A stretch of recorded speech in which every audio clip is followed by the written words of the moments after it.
Welcome to How to Influence People and Win Them Over, an audiobook from Liberty Audiobook. In life, there is an invisible force that shapes the direction of our lives. Every decision, every opportunity, every relationship is touched by it. Whether you realize it or not, you are influencing others every single day through your words, your actions, and even your silence. The crucial question is not whether you possess influence, but whether you are wielding it wisely and effectively. Some people walk into a room and effortlessly command attention, drawing others to them like a magnet. Their presence is powerful, their words carry weight, and people naturally want to listen.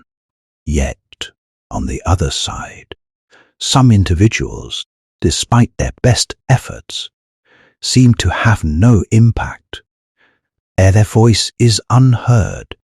Their presence goes unnoticed. The ability to influence is not a mystical gift bestowed upon a lucky few. It is not simply about confidence or a charming personality. It is, in fact, a learnable skill, an art that anyone can master with the right understanding and commitment. For too long, many of us have thrown words into the void, hoping something sticks, crafting arguments that make perfect sense to us, only to see them dissolve. We wonder why some people effortlessly sway others, while we constantly hit walls. Let me share a story. 3 years ago, I witnessed a colleague, let us call him David, walk into a boardroom meeting. Everyone had already decided against his proposal. The budget was locked, the timeline impossible. Senior leadership had moved on. By every reasonable measure, his idea was dead before he opened his mouth. Yet, 30 minutes later, they had not only approved his project, but increased the budget by 20%. I sat there, absolutely stunned. Same facts, same constraints, same room, but David had shifted the entire energy. He had not bulldozed or manipulated. He had simply connected. And in that connection, everything changed. That moment was a revelation. It underscored fundamental truth. Influence is not about manipulation or control. True influence stems from building trust, inspiring respect, and forging genuine connections that lead to growth and success for everyone involved. It is about finding alignment, articulating ideas so clearly, and connecting so authentically that others naturally want to join you. When you learn to influence with integrity, you gain the power to lead, to persuade, and to bring out the best in the people around you, fostering an environment where individual liberty and collective progress can thrive. In this audiobook, we will explore the timeless principles that have empowered leaders, visionaries, and everyday individuals to create meaningful impact. You will discover how to master yourself first, communicate with clarity and confidence, and build trust so strong that others naturally want to follow your lead. We will delve into the core psychology behind human decision-making, the hidden forces that drive our choices, and the practical strategies to navigate conflicts, inspire action, and leave a legacy of positive change. This is more than just theory. It is a practical guide you can apply to every area of your life, from your career to your relationships, empowering you to live more fully and freely. The world needs people who can lead with wisdom and influence with purpose. That journey starts now. Let us begin. Chapter 1. Influence begins with self-mastery. If you aspire to influence others, you must first learn to influence yourself. This is where true power begins, the bedrock upon which all other forms of influence are built. Consider this. Why should anyone follow your lead or trust your words if you have not learned to lead your own mind, manage your own emotions, and direct your own actions? People are drawn to strength, not chaos. They are inspired by those who practice what they preach, not by those who merely talk about change. Self-mastery is the foundation of influence because it builds credibility. It is like the roots of a mighty tree, invisible to the eye, but holding up everything visible above the ground. When you lack control over yourself, it eventually shows in your tone, your decisions, and even the way you carry yourself. But when you have done the inner work, people sense it. They feel your calmness in a crisis, your confidence under pressure, and your consistency when others are unpredictable. Mastering yourself does not mean being perfect or never feeling doubt. It means being aware of your thoughts and emotions instead of being controlled by them. It is pausing before you react. It is making decisions based on principles rather than impulses.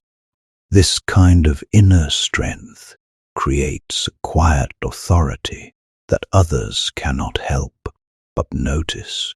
If you want to be someone others listen to, start by keeping the promises you make to yourself. Wake up when you say you will. Follow through on your commitments, even when no one is watching. Build habits that strengthen your character day after day. Each small act of discipline is like adding another brick to the foundation of your influence. People do not just listen to your words, they watch your life. If you are preaching patience, but snapping at every minor inconvenience, they will not take you seriously. If you talk about success, but cannot manage your own time or emotions, your message will ring hollow. But when your actions match your message, people begin to trust you. That trust is what turns influence into something real and lasting, a testament to your integrity and self-governance. So, before you try to change others, focus on shaping yourself. Learn to guide your own mind, calm your own storms, and lead your own life with purpose. When you do this, you will not have to demand respect or chase influence. It will come to you naturally. Others will look at you and think, this is someone worth following.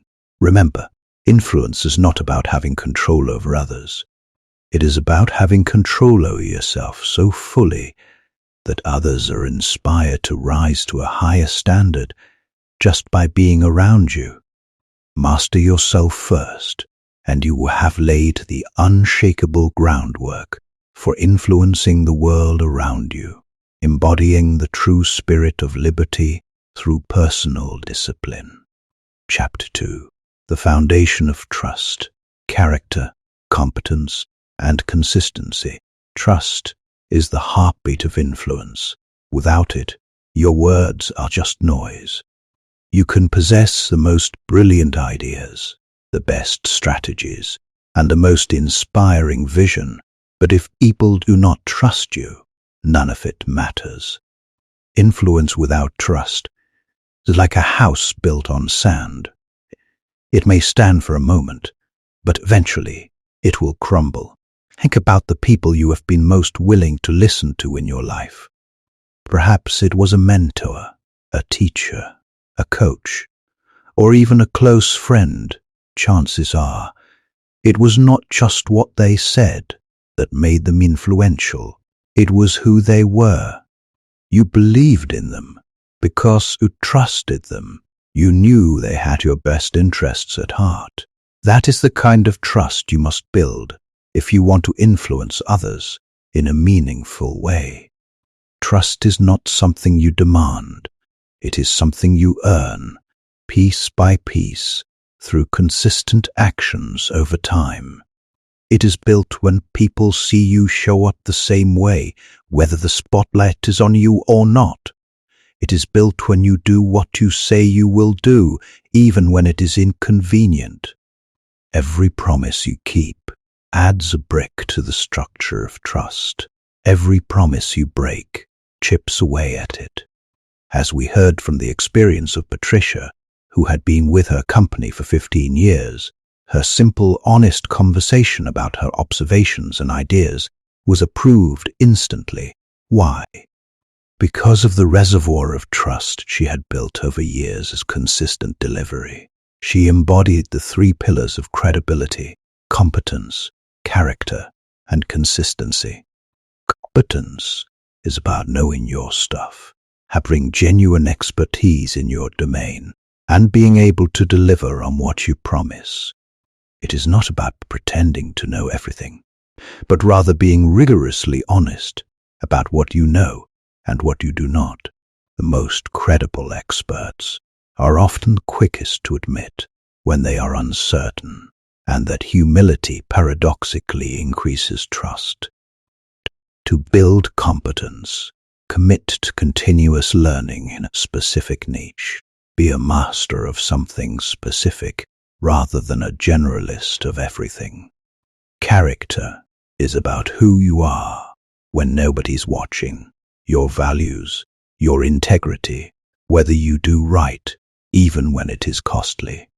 It manifests in concrete ways. You follow through on commitments, even small ones.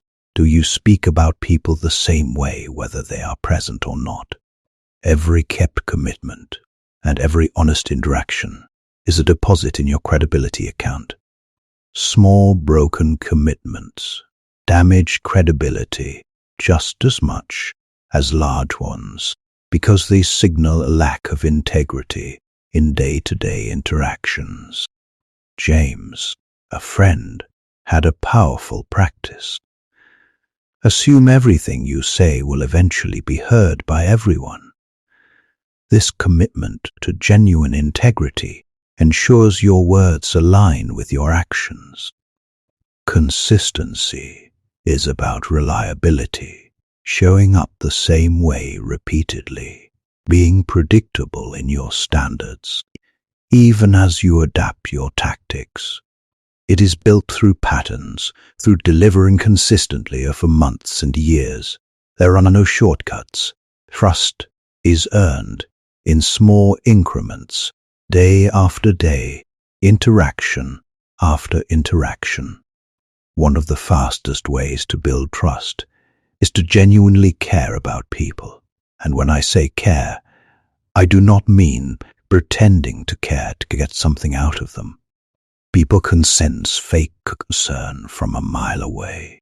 Real care is about listening deeply, paying attention to their needs, and showing up for them without always thinking, what is in it for me? When people feel seen and valued, they naturally open up and allow you to influence them. Another key to trust is transparency. Be honest about your intentions, your mistakes, and even your limitations. Some people think showing vulnerability will make them seem weak, but the opposite is true. When you admit when you are wrong or share the lessons you have learned through failure, people see you as human, relatable, and that makes your influence even stronger. Consistency is the glue that holds trust together. Imagine a leader who is calm and supportive one day, then explosive and unpredictable the next. That kind of inconsistency destroys trust. To influence others, you must become someone they can count on. Your words, your actions, and your character should align day after day. Here is the powerful truth. People do not care how much you know until they know how much you care. You could have the perfect solution to their problem, but if they do not feel that you understand or value them, they will not listen. Influence is about building a bridge of trust, strong enough to carry the weight of your ideas. When you build trust like your life depends on it, you create a foundation so strong that your influence can grow without limits. People will not only listen to you, they will follow you, support you, and even defend you when you are not in the room. That is the kind of influence that lasts, rooted in the enduring principles of liberty and respect. Chapter 3. Mastering the Art of Deep Listening. If you truly want to influence people, here is a secret that most overlook. Stop talking so much. True influence does not begin with speaking. It begins with listening. Not the kind of listening where you nod your head while silently planning what you are going to say next. I am talking about deep, genuine listening, the kind that makes the other person feel in that moment that they are the most important person in the world. Most people do not really listen. They hear words, but they do not understand the heart behind them. They are too busy waiting for their turn to speak, ready to jump in with their own opinions or advice. But here is the thing. When you do that, you miss what is really being said. And if you do not truly understand someone, how can you hope to influence them? Deep listening is more than a skill. It is a discipline, a habit, and a profound form of respect. When you listen deeply, you send a powerful message. I value you. Your thoughts and feelings matter. And when people feel valued, they naturally begin to trust you. Trust, as you have learned, is the foundation of influence. Harvard's Department of Psychology research indicates that 60% of conversations involve self-talk.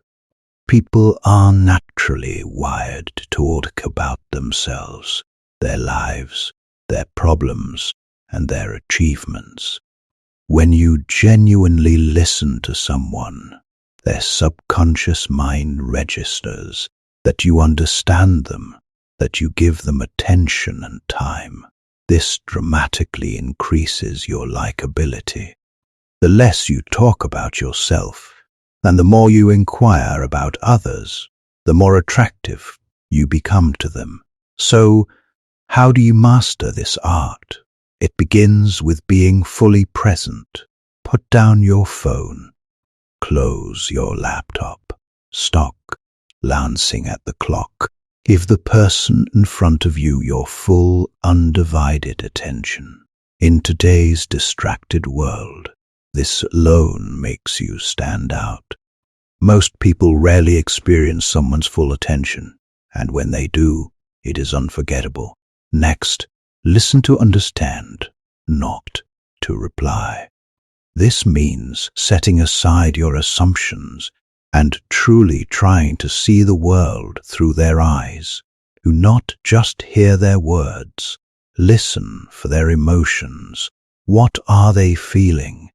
What are they really trying to say beneath the surface? Sometimes the words themselves are just the tip of the iceberg. Consider Warren Buffett, one of the world's most successful investors. He is known for listening intently in every meeting, asking questions to understand others before offering his own verdict. This approach, counter to the typical image of a commanding CEO, earns him profound respect and influence. Here is a simple practice. After someone speaks, pause for a moment before responding. This short pause shows that you are processing what they have said instead of just rushing to fill the silence. It also gives them space to add more if they need to. You would be amazed at how often people reveal their true thoughts in those extra few seconds of silence. Another key element of deep listening is asking thoughtful questions. Not questions to interrogate, but questions to invite deeper sharing. For example, instead of quickly giving advice, you might say, "Tell me more about how that made you feel," or "What do you think is the best way forward?" These questions show you care, that you are invested in understanding them fully. And do not forget about your body language, your eyes, your posture, your facial expressions. They all speak louder than your words. When you lean in slightly, maintain gentle eye contact, and nod at the right moments, you send a non-verbal signal that says, "I am with you, I am listening." On the other hand, crossed arms, distracted glances, or fidgeting can undo all your verbal efforts. The more deeply you listen, the more people will open up to you. They will share their fears, their dreams, their struggles, things they do not reveal to just anyone. And when someone feels safe enough to open up, that is when influence truly begins. Because now you are not just dealing with surface-level conversations. You are connecting on a profound human level, fostering a sense of liberty to express oneself freely. There is also a hidden benefit to deep listening. It makes you smarter. When you listen carefully, you gather insights and perspectives you would have otherwise missed. You begin to understand patterns, motivations, and opportunities that others overlook. And the more you understand people, the better you can guide, inspire, and lead them.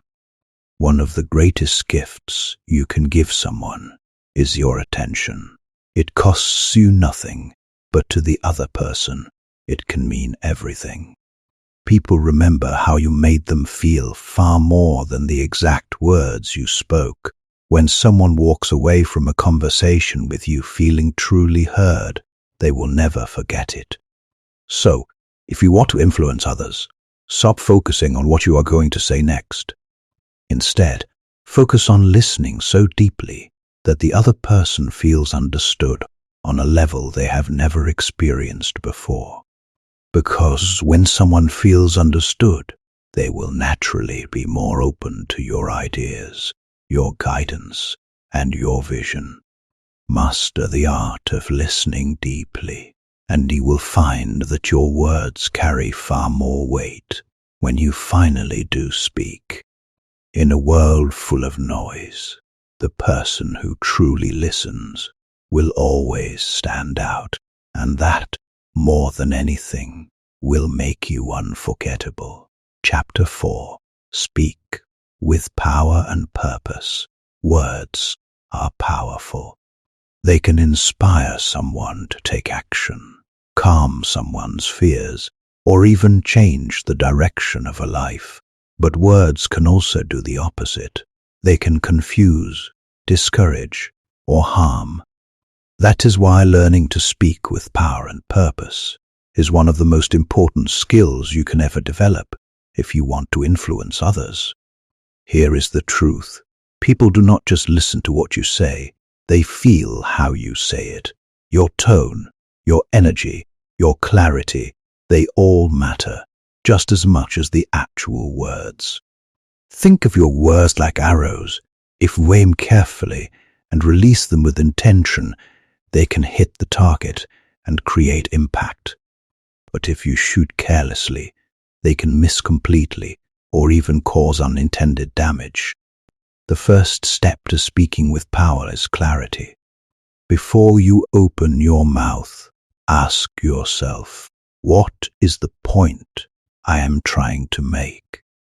Too many people speak in circles, throwing out vague statements and filler words. This leaves their listeners confused and uninspired. Clarity is influence.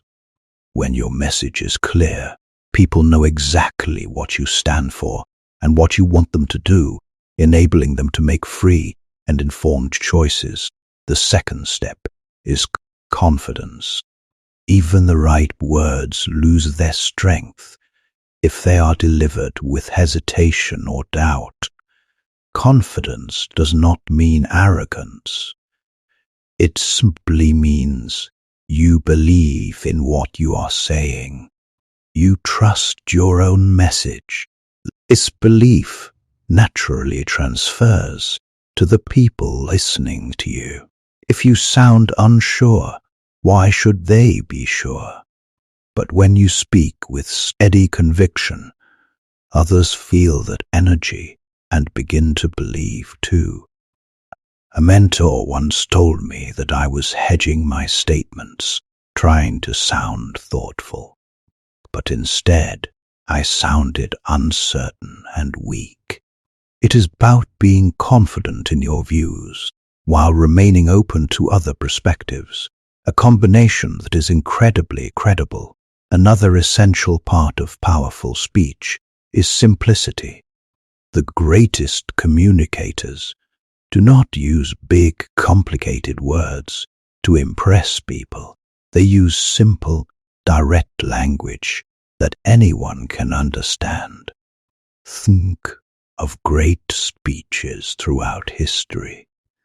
They were powerful, not because they were complex, but because they were clear and memorable.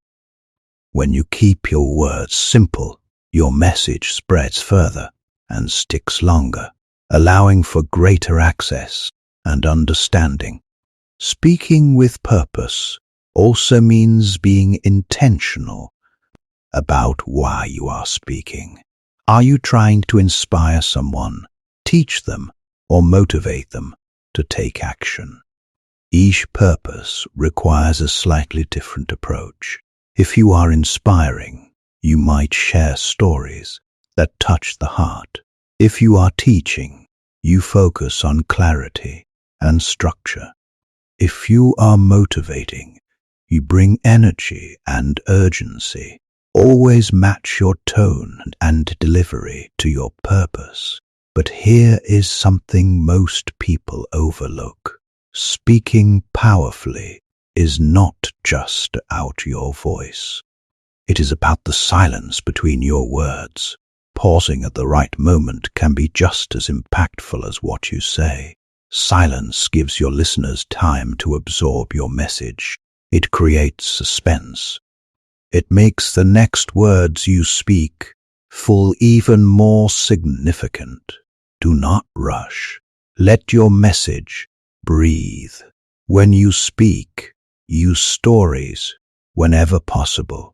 Facts tell, but stories sell. A good story captures attention and connects on an emotional level. It paints a picture that sits in someone else's mind long after the conversation ends. The best influencers are storytellers. They use real-life examples, personal experiences, or even simple metaphors to make their points unforgettable. Your body language also plays a huge role in how your words are received. Stand tall, make steady eye contact, and use natural hand gestures to emphasize your message. If your words say one thing, but your body says another, people will believe your body. Your non-verbal cues must match your verbal ones to create trust and impact. Finally, remember this: every word you speak leaves a mark. Use your voice to build, not to tear down. Be the kind of person whose words encourage, inspire, and guide others toward growth. People are surrounded by negativity and criticism every day. When you speak life and hope into their world, you become someone they want to listen to, someone they want to follow, someone who champions their freedom to grow. Speaking with power and purpose does not happen overnight. It is a skill that develops through practice. Pay attention to how you communicate. Notice when your words land well and when they fall flat. Refine your delivery. Over time, your voice will become a tool of influence that can move hearts, shift minds, and create real change. When you master this skill, you will not need to shout to be heard. Your words will carry weight simply because they come from a place of clarity, confidence, and purpose. And when you speak, people will lean in, not because they have to, but because they want to. Chapter 5: The Subtle Power of Body Language. Long before you ever say a word, you have already spoken volumes. How? Through your body language. The way you stand, the way you move, the look in your eyes. All of these things communicate messages to the people around you. And often, those unspoken signals are louder than anything you could ever say. People do not just listen to your words, they watch your actions. They read your posture, your facial expressions, and even the smallest gestures. Think about it. Have you ever met someone who said all the right things, but something about them felt off? Maybe they claimed to be confident, yet their eyes darted around the room. Maybe they said they were trustworthy, but their posture seemed closed off and defensive. Deep down, you did not believe their words, because their body told you the truth. This is why mastering body language is essential for influence. When your words and your non-verbal signals align, you create a powerful sense of authenticity. People feel safe around you. They sense your confidence, and as a result, they are far more likely to listen to you and follow your lead. Let us start with the foundation of body language, posture. The way you carry yourself says a lot about how you see yourself and how you expect others to see you. Stand tall, shoulders back, head up, not stiff or robotic, but open and strong. A confident posture communicates leadership without a single word. When you enter a room this way, people notice. They may not even consciously realize it, but they'll feel your presence. Next, let us talk about eye contact. Eye contact is one of the fastest ways to build trust and connection. When you look someone in the eyes, you send the message, I see you, I value you. But there is a balance here. Too little eye contact can make you seem nervous or dishonest. Too much can feel aggressive or intimidating. Aim for steady, natural eye contact, a kind you would have with a close friend during a meaningful conversation. Your facial expressions also speak louder than you might think.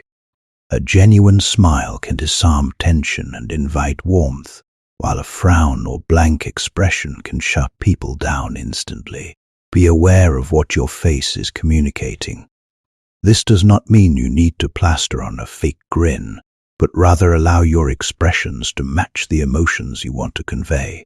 If you want to inspire hope, let your face reflect hope. If you want to show empathy, let your face show genuine concern.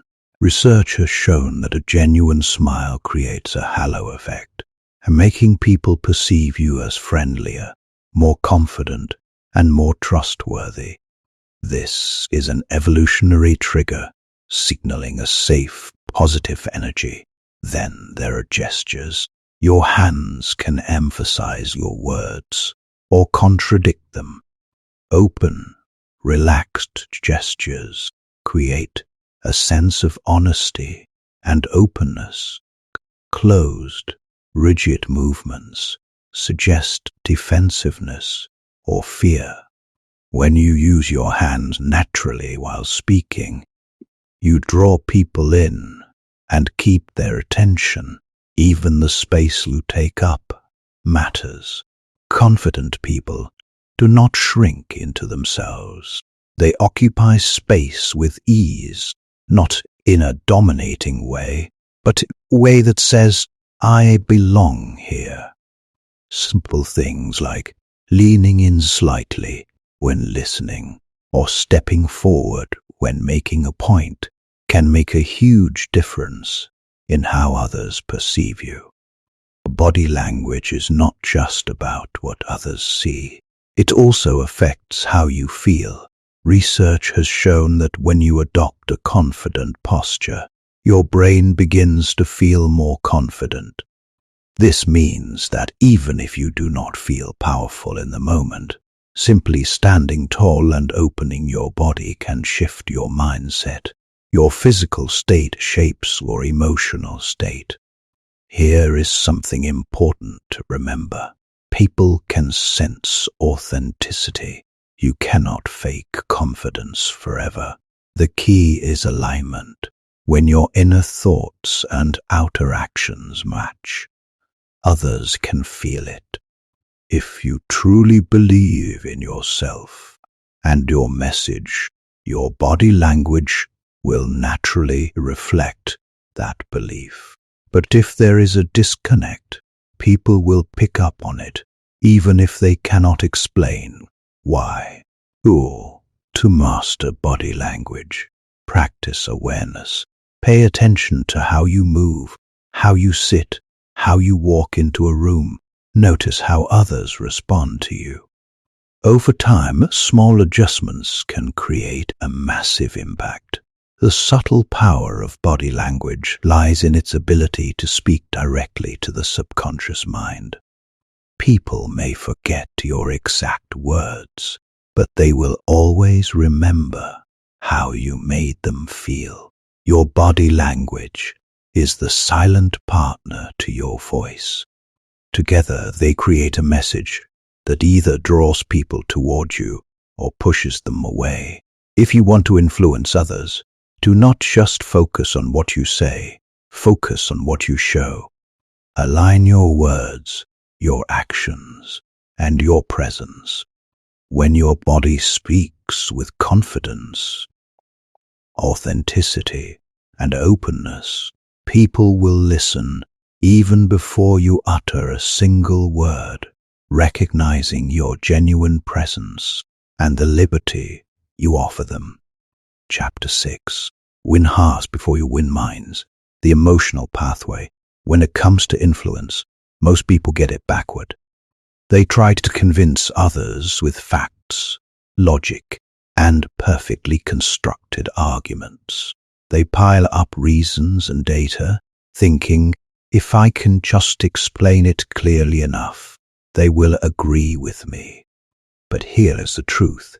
People do not make decisions with their minds first. They make decisions with their hearts. If you want to truly influence someone, you must connect with their emotions before you can ever hope to change their thinking. Think about the most powerful moments in your life, the times you felt deeply inspired, deeply moved, or completely transformed. Those moments were not driven by statistics or bullet points. They were driven by feelings, speech that brought tears to your eyes, a story that lit fire in your soul, a mentor whose belief in you gave you courage. That is the level of connection you need to create if you want to win people over. Here is why this works. Humans are emotional creatures. Even the most logical person you know is still driven by feelings underneath the surface. We like to think we make decisions based purely on reason, but research and life experience tell a different story. Emotion drives action, while logic justifies it afterward. Marcus Chen, a psychologist who studied human decision-making, found that we make decisions emotionally and intuitively, then reverse engineer logical justifications. We feel first, think second. This means your first job as an influencer is to reach someone's heart. How do you do that? By showing them that you understand them. People do not care how smart you are or how much you know until they feel that you truly see them and value them. When someone feels understood, defenses come down. They stop resisting. They start listening. One of the best ways to connect emotionally is through empathy. Empathy is more than just saying, "I understand." It is putting yourself in their shoes, feeling what they feel, and letting that guide how you communicate. When you speak with empathy, your words carry a different energy. People can feel the difference between someone who is trying to win an argument and someone who genuinely cares about them. Stories are another powerful tool for winning hearts. A well-told story bypasses logic and speaks directly to emotion. It allows people to see themselves in the narrative, to feel the stakes, and to connect on a personal level. That's why leaders, teachers, and influencers throughout history have used storytelling as their most potent weapon. Facts might inform the mind, but stories stir the soul. Steve Jobs, in launching the iPhone, did not just list technical specifications. He told a story of a revolutionary device, creating an emotional connection that made it the world's most successful product. Another key is authenticity. Do not try to fake emotional connection. People will sense it, and it will backfire. Be real. Share your own struggles, your own fears, your own journey. When you open up, others feel safe to do the same. Vulnerability creates trust, and trust opens the door to influence. Let us be clear. Winning hearts does not mean ignoring logic. Once you have created an emotional connection, you can use reason and facts to reinforce your message. But if you start with logic alone, you will often hit a wall. Imagine trying to push open a locked door. That is what it feels like to argue facts with someone whose heart is closed. When you win their heart first, it is like they hand you the key to that door. Think about some of the most persuasive figures in history. People like Martin Luther King Jr. or Mahatma Gandhi. They did not just present arguments. They stirred people's emotions. They painted a vision of what could be. They made people feel something so strongly that taking action became the natural next step, a movement born of shared feeling and a desire for liberty. If you want to influence on that level, start focusing less on being right and more on being real. Listen deeply, speak with empathy, share stories, be authentic, connect to their hopes, their fears, and their dreams. When you touch someone's heart, you do not just change their mind for a moment. You can change their life forever. Remember, logic might make someone think, but emotion makes them move. And influence is not about winning debates. It is about inspiring action. Win their heart, and their mind will follow. When you master this, You will not have to push people toward your vision. They will want to walk there with you, willingly, passionately, and wholeheartedly. Chapter 7. Creating Value, the Reciprocity Principle. Influence is not about what you can get from others. It is about what you can give to them first. Too many people approach relationships like transactions. They walk into conversations, meetings, or opportunities with one question in mind: what can I get out of this? But if you want to be truly influential, you need to flip that mindset completely. Instead of taking, focus on creating value. Serve first, give before you ask. When you do this, you build goodwill, trust, and loyalty that no amount of persuasion can buy. Think about it. How do you feel when someone only reaches out when they need something? Maybe it is a friend who disappears for months, then suddenly shows up asking for a favor, or a coworker who ignores you until they need your help. It does not feel good, does it? It feels one-sided, and it makes you hesitant to say yes. Now, flip that around. Imagine someone who consistently supports you, encourages you, and helps you whenever they can, with no strings attached. When that person finally asks for something, do not you want to help them? That is the power of creating value first. This is the reciprocity principle in action. We are wired to return favors, match generosity, and maintain social equilibrium. When someone gives to us, we feel compelled to give back. The secret to influence is simple. Become a person who makes other people's lives better. This does not mean you have to give away money or huge favors. Often, most valuable things you can offer are intangible: encouragement, knowledge, connections, or simply your time and attention.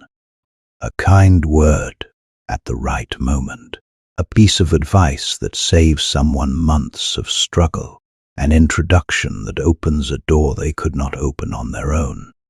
These small acts create ripple effects that build your reputation as someone worth listening to. Here is the key. Do not give just to get.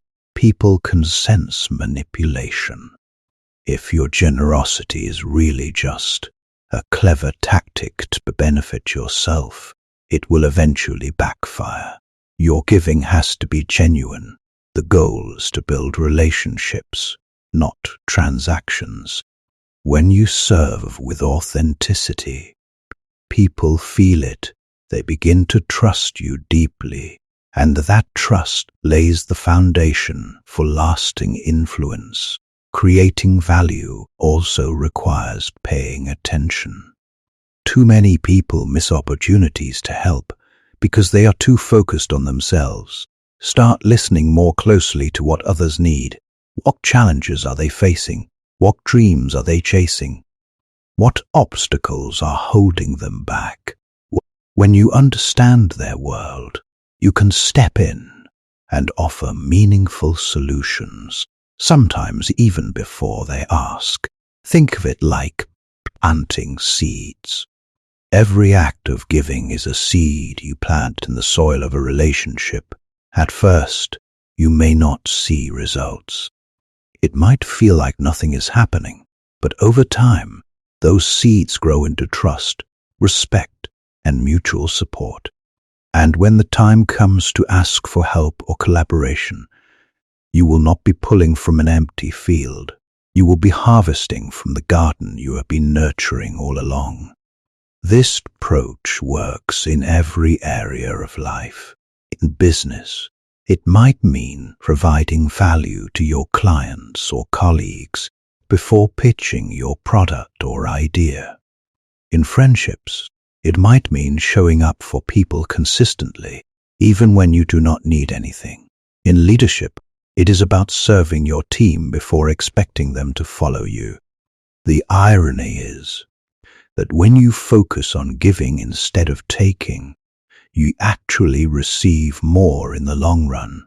People naturally want to reciprocate kindness. They remember who helped them when they needed it most. They become your allies, your advocates, and sometimes even your biggest champions. This creates a network of influence that grows far beyond what you could build through force or persuasion alone. Here is a simple rule to live by. Always aim to leave people better than you found them.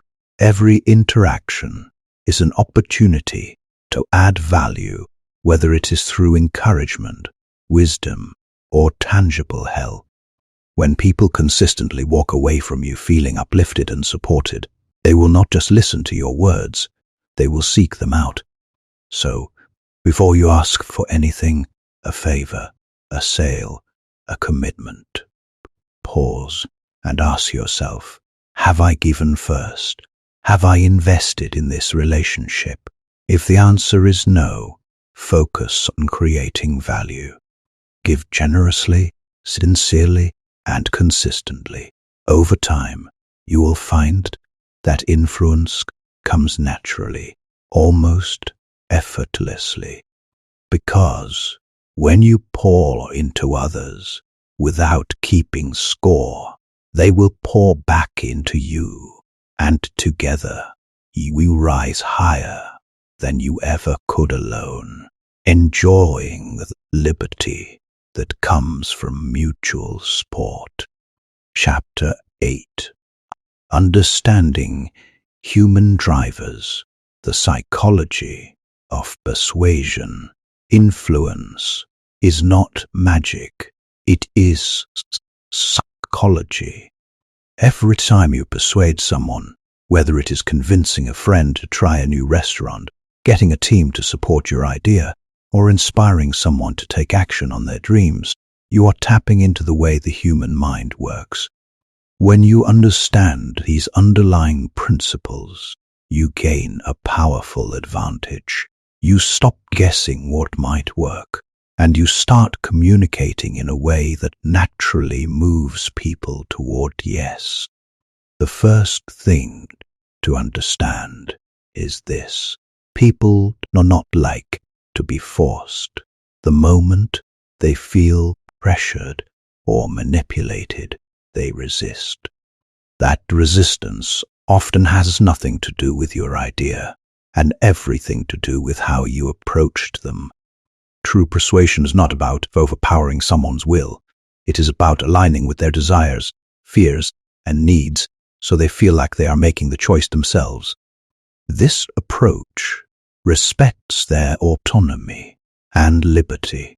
Let us delve into some core psychological principles that govern our behavior.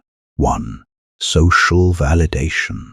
Humans are tribal creatures.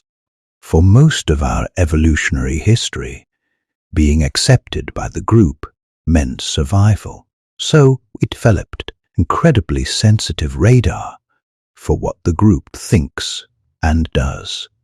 Even today, we constantly look to others for cues about what is normal, acceptable, and correct.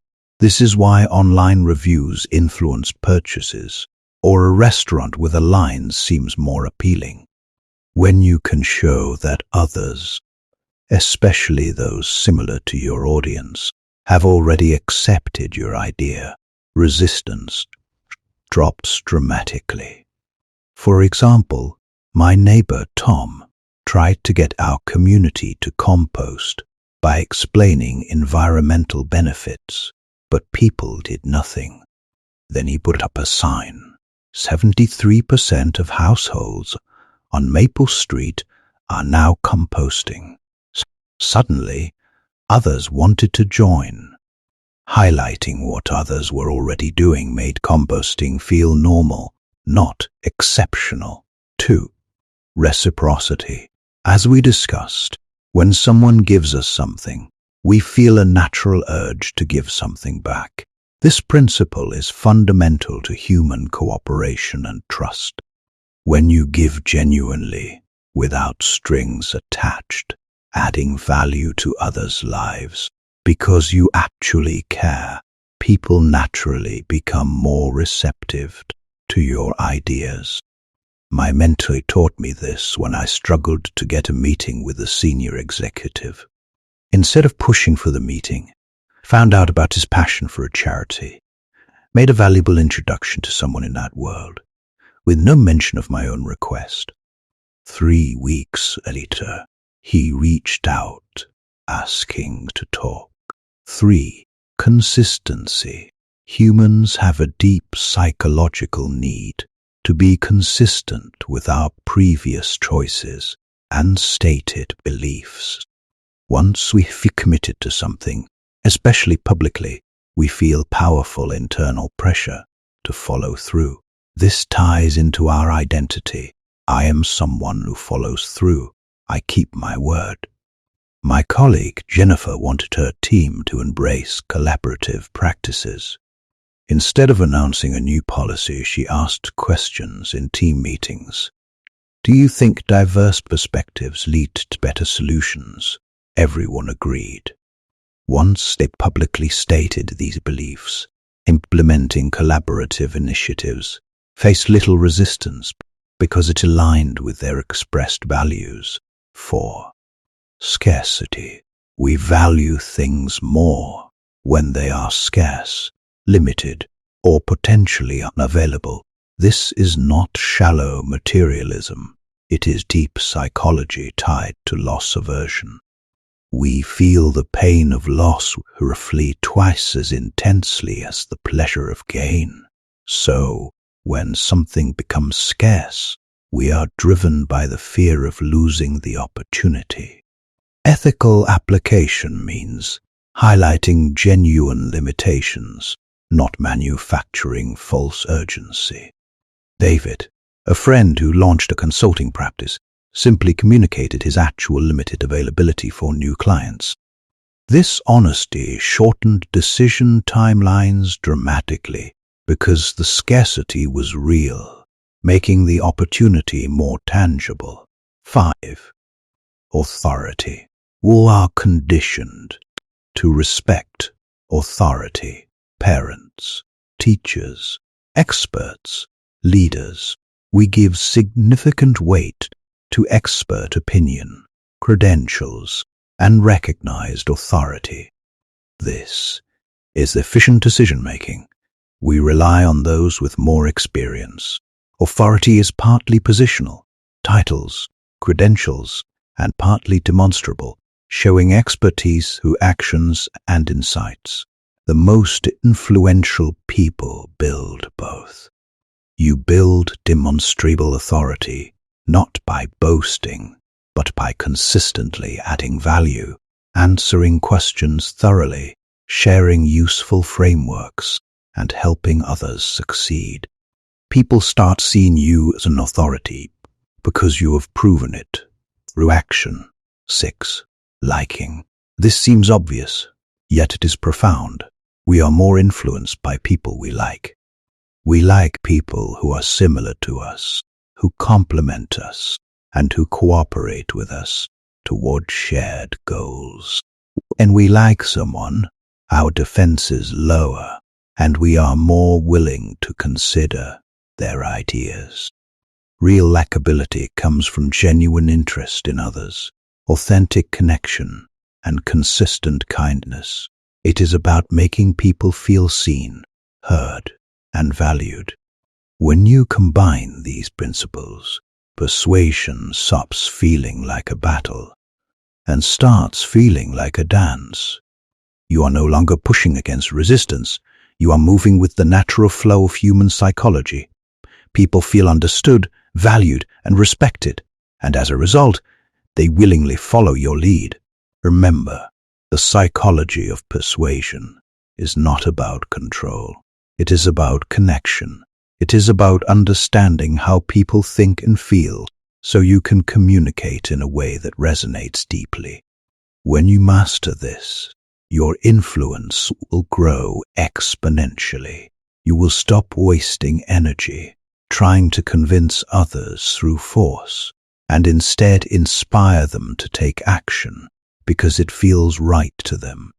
That is the kind of persuasion that lasts, and the kind that changes lives, fostering an environment where individuals can freely choose paths that serve them best.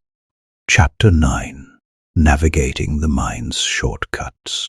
Cognitive biases beyond the core psychological principles of persuasion. There lies another layer of human decision-making that is equally crucial to understand: cognitive biases. These are systematic errors in thinking that affect everyone. We like to believe we are objective, but our brains are constantly running on flawed mental software that creates predictable distortions. Understanding these biases is not about becoming immune to them, but recognizing them in yourself and others gives you a powerful advantage in persuasive situations. Let us explore a few key cognitive biases. 1. Confirmation bias. This bias causes us to seek out and overvalue information that confirms what we already believe, while dismissing contradictory evidence. It is why two people can look at the same facts and reach opposite conclusions. They are filtering through different pre-existing beliefs. If you are trying to convince someone with strong pre-existing beliefs, directly contradicting them will only activate defensive resistance. Instead, look for points of agreement first, and then gently introduce new perspectives as extensions of what they already believe. 2. The availability heuristic. We judge the probability or frequency of an event based on how easily we can recall examples. If you recently heard about a plane crash, you will overestimate the danger of flying, not because the risk has changed, but because the example is mentally available. When persuading, using vivid, relatable examples that are easily recalled can make your message more impactful, especially if those examples align with the outcome you desire. 3. The anchoring effect. This causes us to rely too heavily on the first piece of information we receive. If a salary negotiation starts at $80,000, that number becomes an anchor that influences the entire discussion, even if it is arbitrary.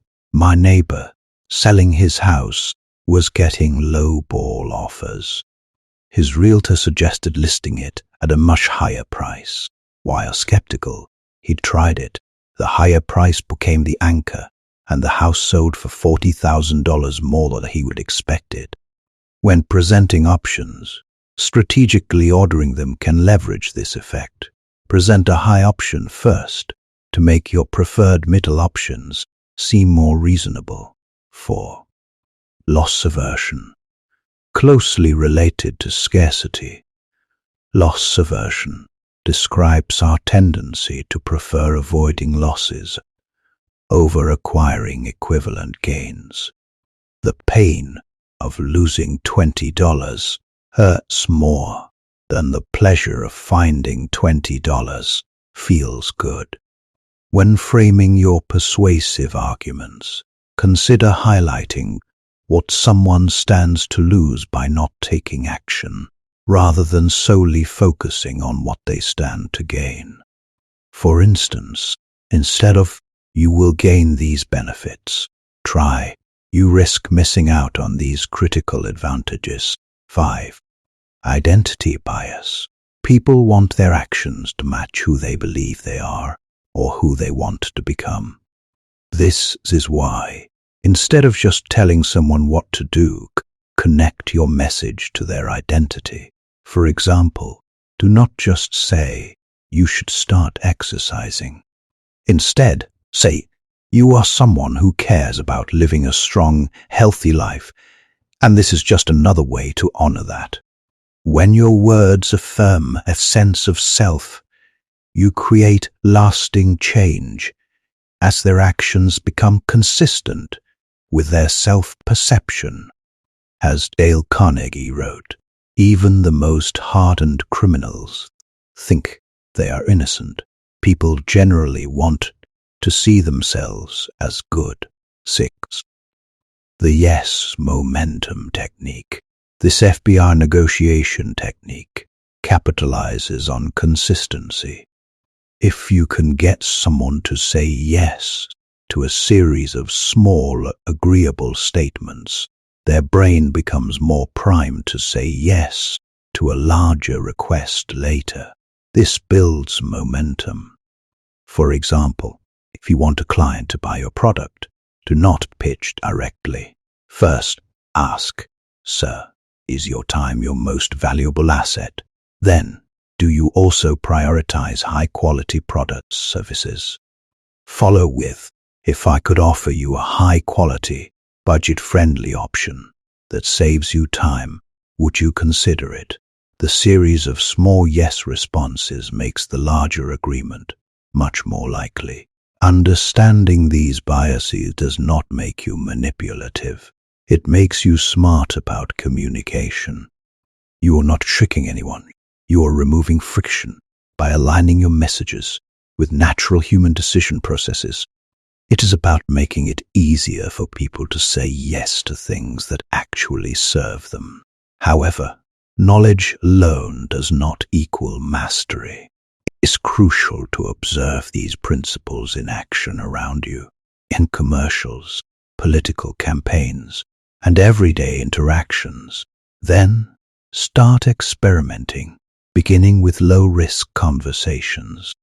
Try applying one principle at a time.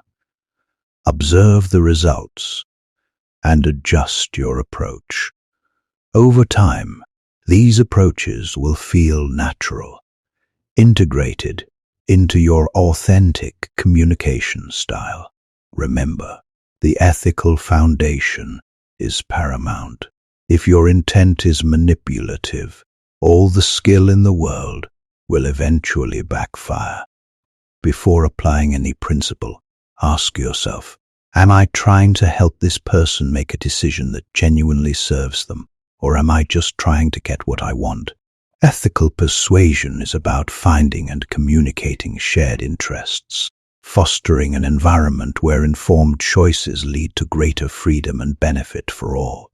Chapter 10. The Power of Storytelling. Facts tell, stories sell.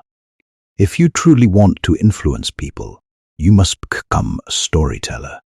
This does not mean you have to be a writer, a speaker, or a performer. It simply means learning how to share ideas in a way that touches people on an emotional level.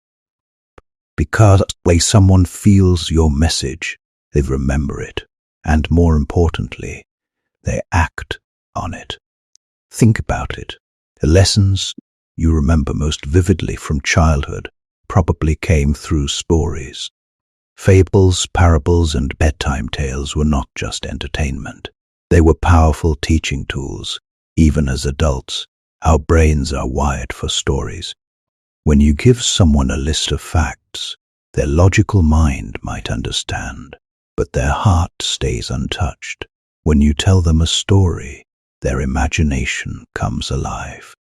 They see it, feel it, and experience it as if they were there. Research shows that our brains remember stories 22 times more than facts. Stories work because they bypass defenses. If you walk up to someone and say, "Here is why you are wrong," their walls go up instantly. But if we tell a story, they relax, they listen. They naturally connect the dots on their own without feeling attacked. This makes storytelling one of the most powerful, non-confrontational ways to persuade. The key to storytelling is not perfection. It is connection. You do not need elaborate details or dramatic flair. What matters is that your story is relatable and genuine. Share real moments from your life, your struggles, your triumphs, or even mistakes you have made. When you open up, others see themselves in your story. They realize if they went through that and overcame it, maybe I can too. Vulnerability draws people in because it is real. Every powerful story has 3 parts: the struggle, the turning point, and the lesson. First, show the problem or challenge. Paint a picture of what was at stake. This creates tension and keeps people interested. Next, share the turning point, the decision, realization, or action that changed everything. Finally, reveal the lesson. Tie it back to the message you want them to remember. This structure works because it mirrors real life. All face struggles, turning points, and lessons. Let us imagine you want to inspire your team to embrace change. You could stand in front of them and list all the reasons why change is necessary. Or you could tell a story about a time when you resisted change, what it cost you, and how embracing it later opened doors you never imagined. Which approach do you think they will remember? The story wins every time. Stories also create influence because they travel. When someone hears a great story, they often repeat it. This spreads your message far beyond the initial conversation. A story is like a seed. You plant it in one mind, and it grows in many others. That is how ideas become movements, and visions become reality, inspiring collective action towards shared goals. To become a better storyteller, start by paying attention to your own life. You already have a library of experiences inside you. Look for moments of challenge, growth, and victory. These are the raw materials of great stories. You do not need to embellish them. Authenticity is far more compelling than exaggeration. You can also borrow stories from history, books, or the lives of people you admire. The key is to tell them in a way that connects to the listener's current situation. A story about a historical leader is not just about the past. It is about courage, perseverance, or vision, qualities that are timeless and universal. When telling a story, bring it to life with sensory details. Help people see the scene, hear the sounds, and feel the emotions. You do not need to be overly dramatic. Just a few well-chosen details can make a story vivid and memorable. And remember, your tone matters as much as your words. Speak with warmth and sincerity. The most influential people throughout history, teachers, leaders, revolutionaries, all understood the power of storytelling. They did not just share information, they inspired belief. They painted a picture of what could be, and that picture ignited action. So the next time you want to influence someone, do not just tell them what to do. Tell them a story that moves them. Wrap your message inside a narrative they will never forget, because long after they forget your exact words, they will remember how your story made them feel. And that feeling will guide their decisions in ways logic alone never could. Influence through stories is not just a skill, it is an art. Master it, and you will have a tool more powerful than persuasion, more lasting than arguments, and more inspiring than commands. You will not just change minds, you will touch hearts, and in doing so, change lives, empowering individuals with a narrative for their own journey toward liberty. Chapter 11. Turning conflicts into connections. Conflict is inevitable.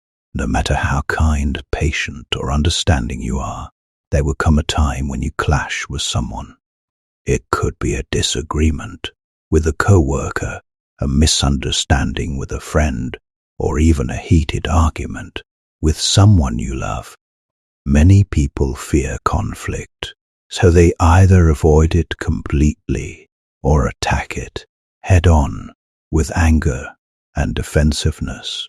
Neither approach truly works. Avoiding conflict leaves problems unresolved, while aggression only creates deeper divides.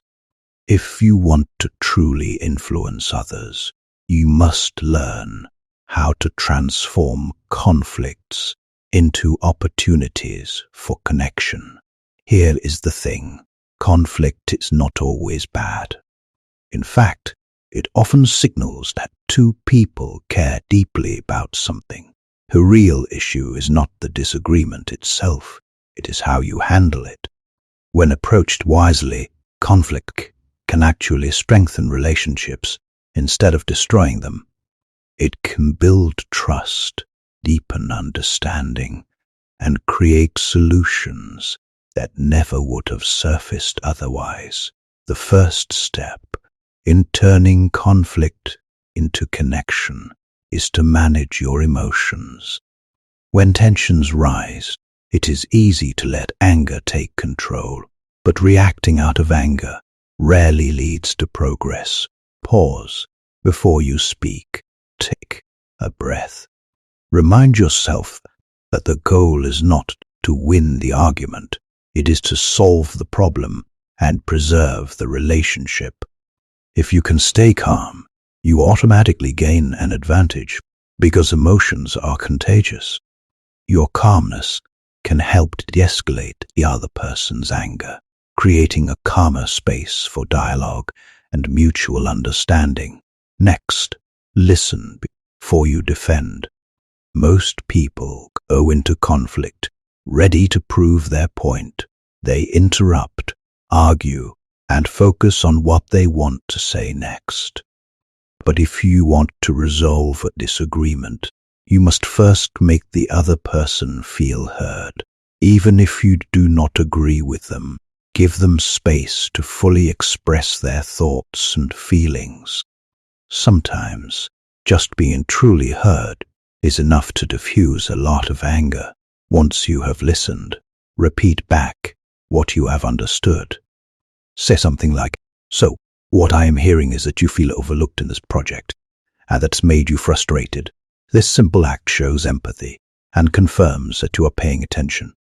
It does not mean you are admitting fault. It just proves you care enough to understand their perspective. When people feel understood, they become far more willing to listen in return.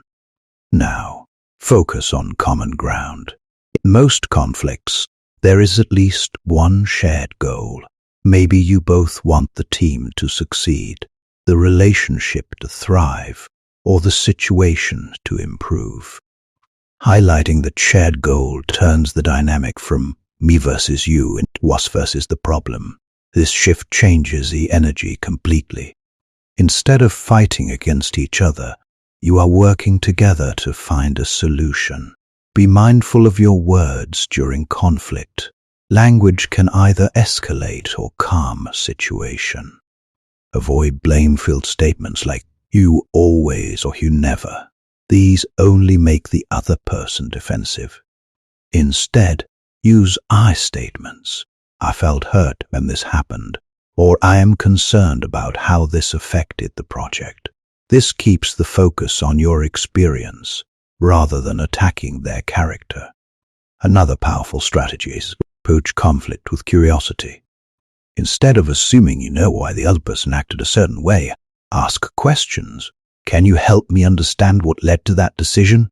Curiosity opens doors. It turns hostility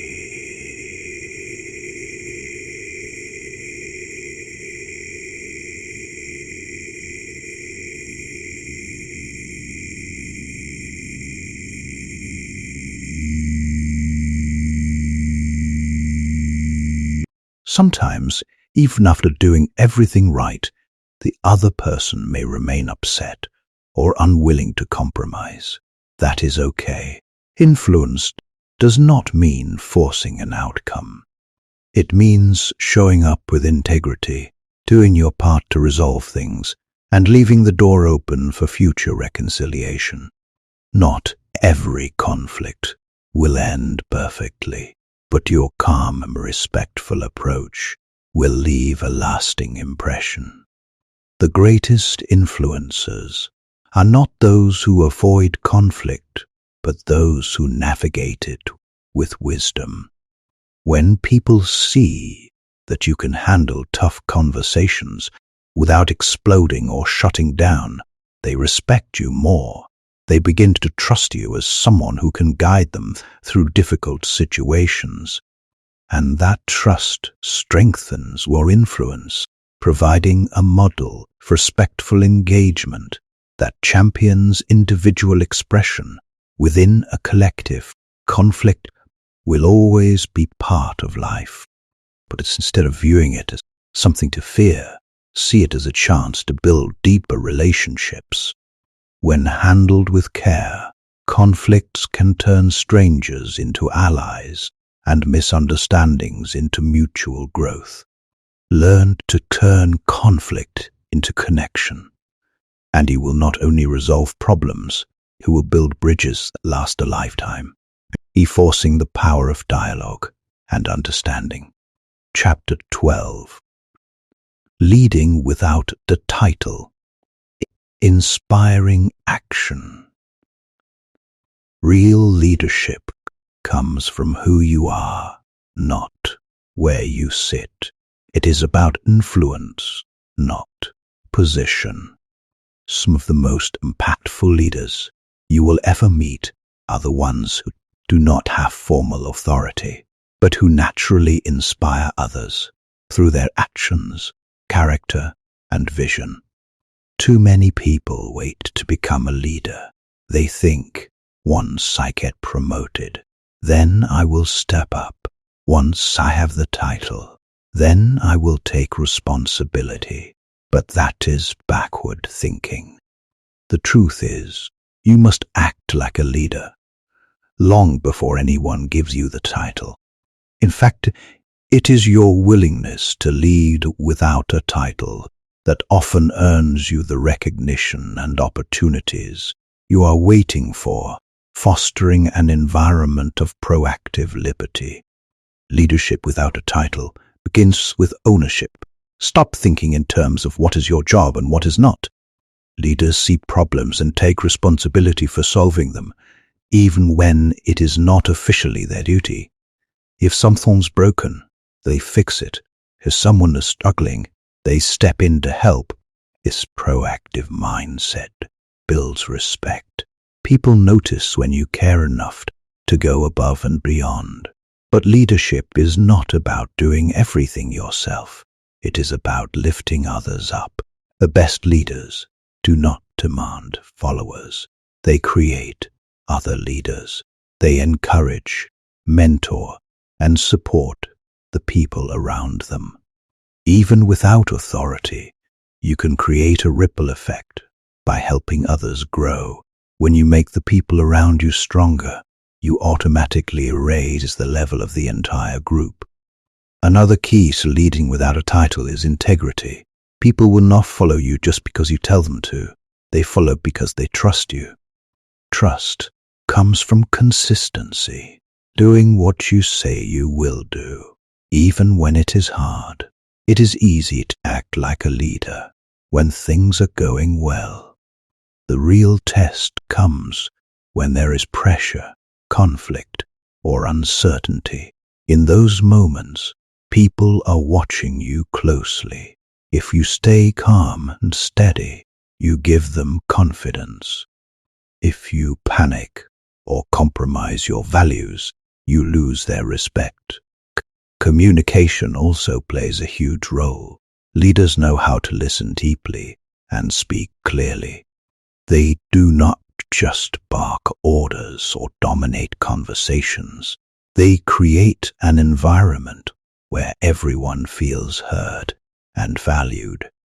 When you listen to others and share ideas openly, you create collaboration instead of competition.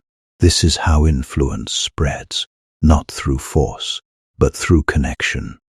You may be wondering, but what if no one listens to me? What if I am not in a position to make big decisions? The beauty of leadership without a title is that it is about small, daily actions. You do not have to change the entire organization overnight. Start by showing up as someone who others can count on. Be the person who brings solutions instead of complaints. Be the one who shows kindness when tensions rise. Over time, these consistent behaviors create undeniable influence. One of the most powerful examples of this is servant leadership, the idea that you lead by serving others. Instead of trying to be the most important person in the room, focus on making others feel important. Ask, how can I help? And mean it. This simple mindset shift transforms how people see you. They would begin to trust and respect you because they know you are genuinely invested in their success. Here is the truth. Titles come and go. Companies restructure. Positions change. But your character and the way you treat people, that is permanent. When you lead without a title, you build a legacy that no organizational chart can erase. People will remember how you made them feel, how you inspired them, and how you showed up when it mattered most. Maria, faced with a company merger, did not use tactics. She spoke honestly, acknowledged fears, and asked her team what they wanted to preserve in their culture. Her genuine commitment and understanding transformed anxiety into collective determination, leading her team to remain largely intact. Do not wait for permission to lead. Do not sit back thinking someone else will take charge. Influence is not something you are handed. It is something you create through action. Start now, right where you are, with whatever resources you have. Be the leader you wish you had. When you do this, something amazing happens. Opportunities start to find you. People begin to look to you for guidance. Not because of title, but because of who you are. And that is the highest form of leadership, influence that is earned, not given, reflecting a commitment to individual and collective liberty. Chapter 13. Building a network of mutual influence. No one achieves greatness alone. Behind every influential person is a network of relationships that helped them grow, supported them during setbacks, and amplified their voice when it mattered most. Influence is not just about what you can do, it is also about who you surround yourself with. The people in your circle can either lift you higher or quietly pull you down. That is why building a strong, healthy network is essential if you want to create lasting impact. Here is the thing. Most people think networking is about collecting contacts or exchanging business cards. It is not. Real networking is about building genuine connections, relationships based on trust, respect, and mutual value. It is not about what someone can do for you today, but about creating a long-term bond where both sides grow stronger together, fostering a community of shared liberty. The first step in building a powerful network is being intentional about the kind of people you want around you. Ask yourself, who inspires me? Who challenges me to grow? Who models the kind of character and success I want to embody? Seek out people who bring out your best, not those who drain your energy or encourage bad habits. Influence flows both ways, so be sure you are surrounding yourself with people whose energy and vision align with the life you want to create. But here is a critical truth. If you want to attract high-quality people, you must be a high-quality person yourself. Relationships are mirrors. If you want to be surrounded by trustworthy, inspiring individuals, you need to show those same qualities first. That means showing up consistently, keeping your word, and adding value to others without keeping score. The more you focus on becoming someone worth knowing, the more naturally you will draw the right people into your orbit. One of the best ways to build strong relationships is to approach every connection with a mindset of service. Ask, how can I help this person succeed? It might be by offering encouragement, or sharing knowledge, or connecting them with someone who can solve their problem. When you become a connector, someone who brings people and opportunities together, your influence multiplies. People begin to see you as a valuable resource, and they will want to stay connected to you. At the same time, remember that mutual influence goes both ways. Do not be afraid to ask for help when you need it. Too often, we hesitate to reach out because we fear looking weak or needy. But strong relationships are built on reciprocity. When you allow others to support you, it deepens the bond. It also gives them the joy of giving, a gift in itself. Consistency is another key to growing your network. Relationships do not thrive on occasional, one-time interactions. They grow through regular, meaningful touch points. This does not mean you have to constantly be in contact, but you should check in periodically, send a message, share an update, or simply let them know you are thinking of them. Small gestures like this show you care, and they keep the connection alive over time. Be mindful of the diversity of your network. It is easy to gravitate toward people who think, act, and live like you do.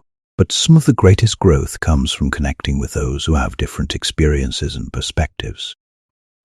A diverse network broadens your vision and exposes you to new ideas. It also expands your influence by connecting you to communities you might not reach otherwise. However, not every relationship belongs in your inner circle. You must protect your energy. There will be people who take without giving, who bring negativity or drama into your life. It is okay to love them from a distance. Choose wisely who gets your time and attention. A small group of supportive, high-value relationships is far more powerful than a crowd of shallow connections. Finally, remember that building a network of mutual influence takes time. Relationships cannot be rushed. They grow through trust earned over months and years. Be patient. Stay authentic. Keep showing up. Over time, you will create a web of connections that not only supports you, but also allows you to amplify your influence far beyond what you could achieve alone. When you walk into a room filled with people who believe in you, will speak your name in rooms you have not entered yet, and you will stand beside you through victories and failures, you become unstoppable. Your network becomes a living force that multiplies your reach and impact. So, do not just focus on your individual influence. Focus on building a community of mutual growth and support, because when the right people come together, influence spreads like wildfire, and together you can achieve more than you ever imagined. Chapter 14. Influence across cultures and personalities. Influence is not one size fits all. What works beautifully in one situation may fall flat in another. People are different. Cultures are different. Personalities are different. And if you try to influence everyone using the same approach, you will quickly run into frustration and misunderstandings. The secret to becoming a truly skilled influencer is learning how to adapt, to read the room, understand the person in front of you, and communicate in a way that resonates with them, not just with you. Think of influence like learning a language. If you travel to a new country and only speak your native tongue, you might get lucky and find someone who understands you. But most of the time, there will be confusion. The same thing happens in relationships. When you speak only your own style of communication, you limit how many people you can connect with. When you take the time to learn someone else's language, your message gets through loud and clear. Let us start with personalities. Some people are driven and direct. They like results, action, and clear, concise communication. Others are more analytical. They want details, data, and time to think before deciding. Some are relationship-focused. They care deeply about harmony, connection, and how decisions affect others. And then there are those who are creative and spontaneous, drawn to new ideas and possibilities. Now imagine trying to influence all four types using the same approach. If you push a relationship-focused person too hard, they will shut down. If you give an analytical thinker vague ideas with no facts, they will not trust you. If you overwhelm the direct, results-driven person with too many details, they will lose patience. The key is flexibility. Learn to identify what matters most to the other person, and then tailor your message to fit their style. This does not mean being fake or pretending to be someone you are not. It is about respect. When you adapt your approach, you are showing that you value the other person enough to meet them where they are. It is like adjusting the volume on a radio. You are fine-tuning your delivery so they can hear you clearly. Cultural differences add another layer. What is considered respectful in one culture might seem rude in another. For example, in some places, direct eye contact signals confidence. In others, can be seen as aggressive or disrespectful. Even simple gestures, like a handshake or a nod, can carry different meanings depending on where you are. If you are working with people from different backgrounds, take time to learn about their culture. Pay attention to how they interact, what they value, and what behaviors are considered polite or inappropriate. This kind of awareness not only prevents misunderstandings, but also shows deep respect. People are far more open to influence when they feel you have made the effort to understand them. Listening becomes even more crucial in cross-cultural and cross-personality situations. Do not assume you already know how someone thinks or feels. Ask questions. Observe carefully. Listen, not just to their words, but to their tone, their body language, and what they do not say. Sometimes what's left unspoken is just as important as what is said aloud. One of the best tools you can use is curiosity. Instead of judging differences, get curious about them. If someone reacts in a way you do not understand, ask yourself what might be influencing their perspective. Curiosity opens the door to empathy, and empathy builds bridges where there might otherwise be walls. Here is another important point. Adapting to others does not mean abandoning your own values. Influence works best when it is authentic. You can respect someone's culture or personality while staying true to who you are. Think of it like dancing. You move in rhythm with your partner, adjusting to their steps, but you do not lose your own balance. The more you practice adapting, the more natural it becomes. Over time, you will develop a kind of influence. You will walk into a room and quickly sense the energy. You will notice subtle cues that tell you how to approach each person.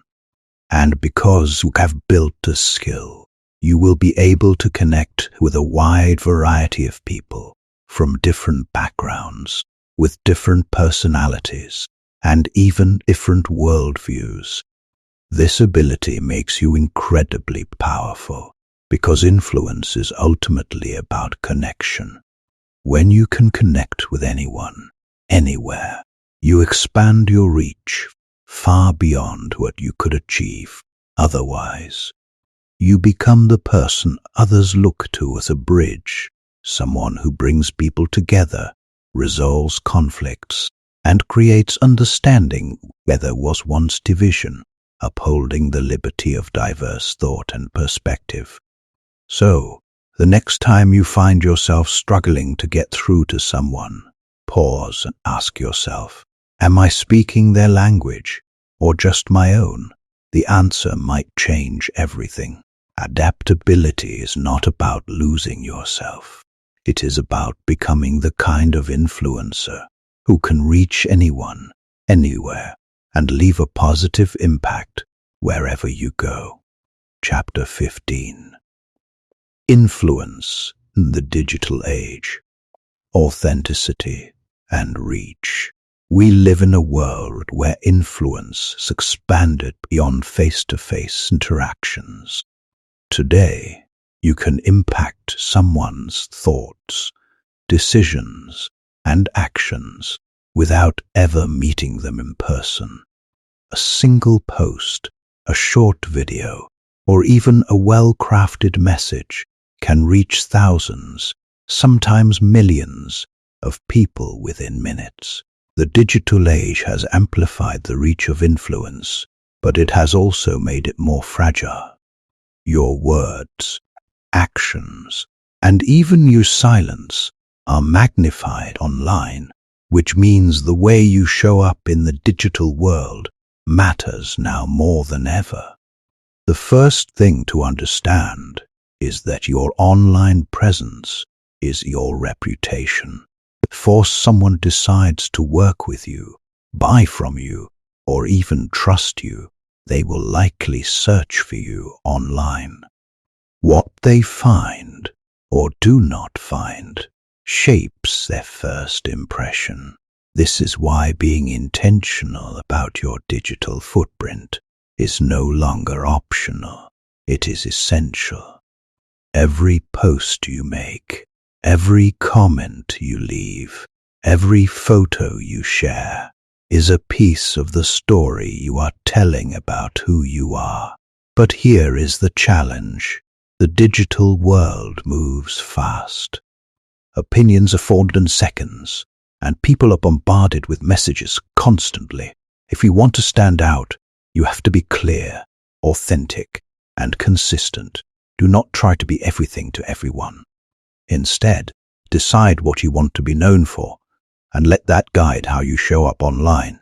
When your message is focused and consistent, people begin to recognize you as a trusted voice in that space. Authenticity is more important now than ever. In a world full of photos, staged smiles, and polished personas, people crave something real. They can sense when someone is being fake or manipulative. If you want to build true influence online, you must be genuine. Share your values, your lessons, and even your struggles, not in a way that overshares or seeks pity, but in a way that connects with others on a human level. People follow people they relate to, not perfect images they cannot connect with.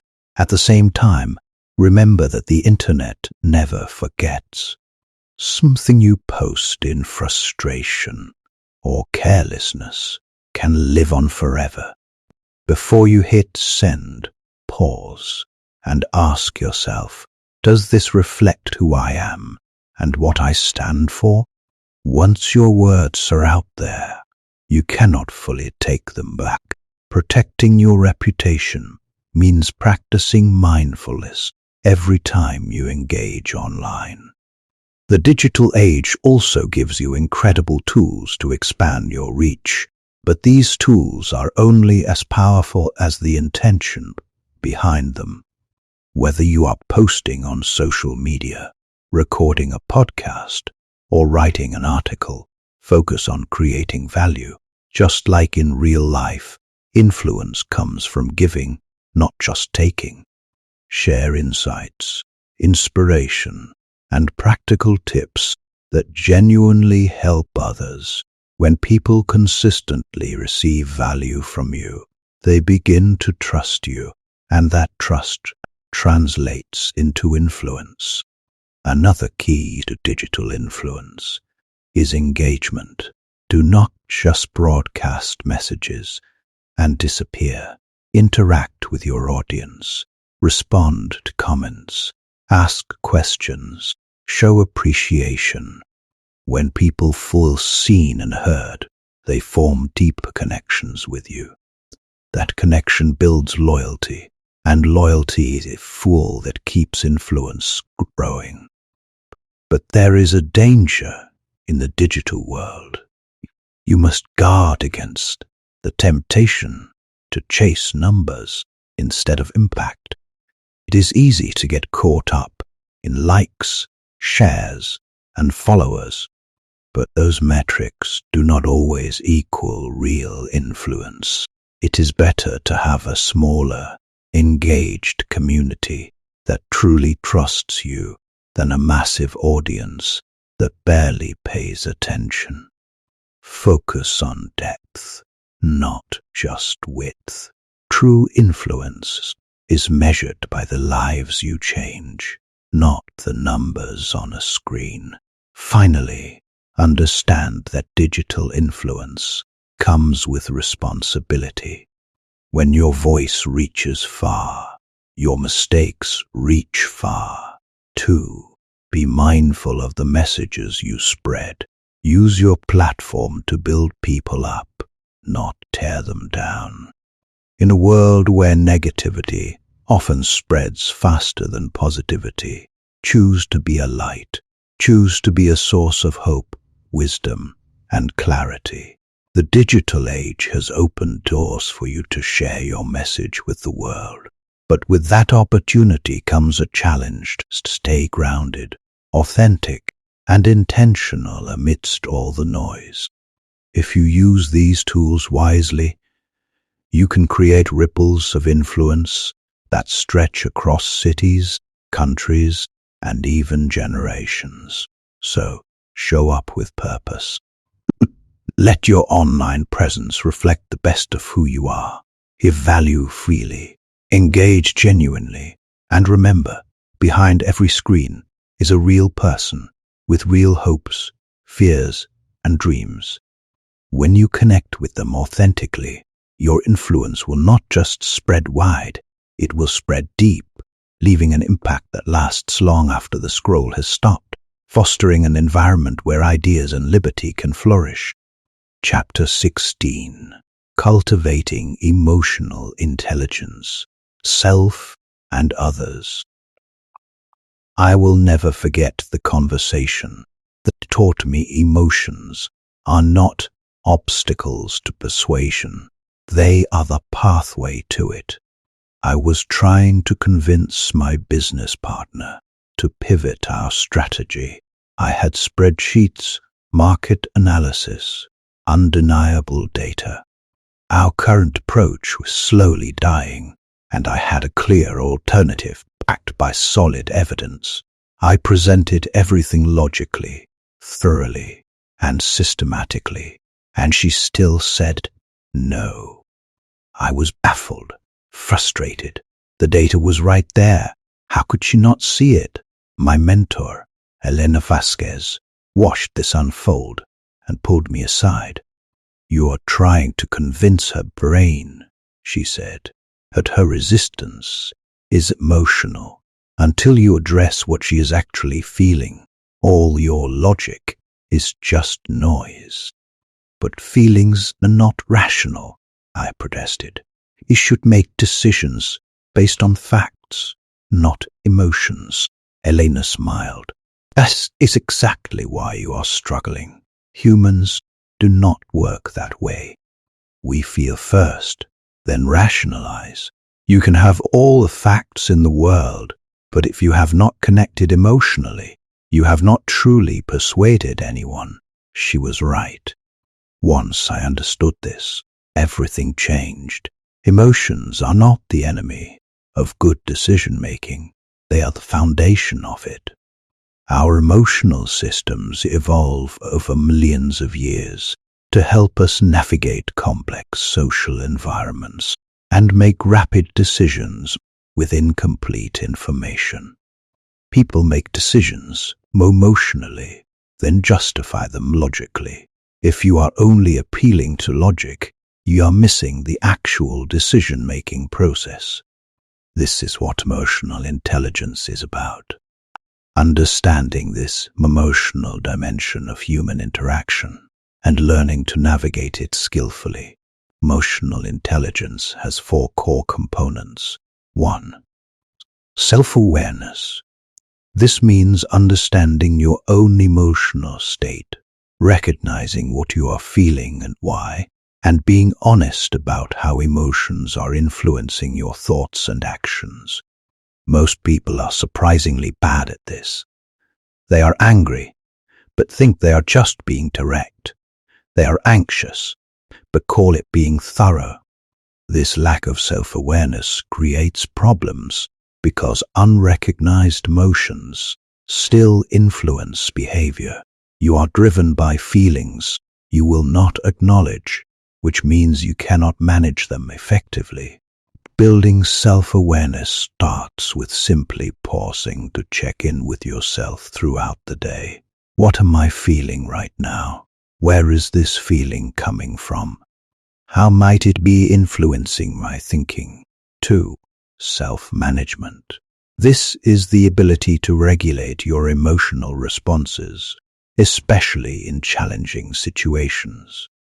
It is not about suppressing emotions, which rarely works, but about experiencing emotions while choosing how to respond.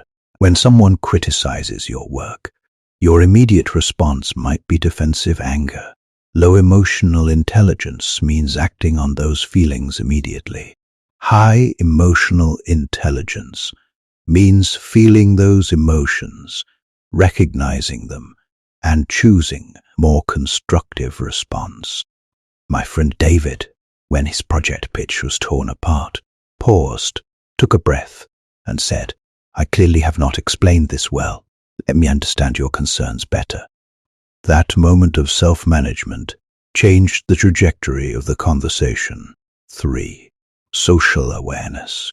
This means reading emotional cues in other people, picking up on what they are actually feeling, not just what they are saying. Communication happens on 2 levels, content and emotion. When a colleague says, "That is an interesting idea," but crosses their arms and leans back, their body language screams skepticism. Learning to read these emotional signals is like developing a superpower. You start hearing what people mean, not just what they say. Pay attention to nonverbal communication, body language, tone of voice, facial expressions. Notice inconsistencies between words and delivery. Ask yourself, what might this person be feeling right now?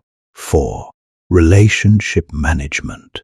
This is where everything comes together. You understand your own emotions, can manage your responses, and can read others accurately. Now you use all of that to build stronger connections and navigate relationships more effectively. A crucial aspect is empathy, not just intellectually understanding someone's feelings, but genuinely caring about and feeling with them. When people feel that you genuinely understand and care about their perspective, their resistance drops. This creates bonds that logic alone never could. In a tense negotiation, one leader outlined the other team's concerns with genuine accuracy and care, and the deadlock broke because they felt understood. To apply emotional intelligence in persuasion, get clear on emotional states. Before any important conversation, understand your own emotional state and anticipate theirs. Match emotional intensity. If someone is excited, respond with appropriate energy. If they are concerned, bring appropriate seriousness. This creates emotional alignment.